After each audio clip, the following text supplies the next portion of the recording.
دیدی میری بنزین میزنی آمپر بنزینت 3-4 تا خونه دروغ میگه بهت، عدد واقعی باک تو بهت نشون نمیده. بیا بهت بگم علتش.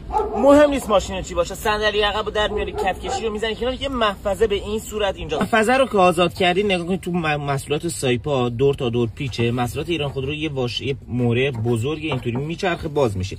اینطوری این بسته جنت یا همون شیلنگ رو آزاد میکنید، مقداری بنزین میریزه ولی مهم نیست، نگران نباشید. این پیچا رو هم آزاد میکنید. پیچا رو که همگی باز کردید اینطوری پمپ بنزین رو میکشید بالا. حواستون باشه یه شناور کفشه که اون گیر نکنه.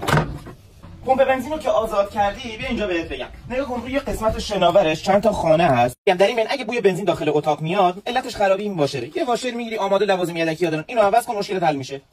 از زیرم نگاه کنید 2 تا پلاتین چسبیده، زیر اونا رو هم یه سنباده 2000 بکش. اگه حل نشد شناور رو کامل عوض کن، به همین راحتی.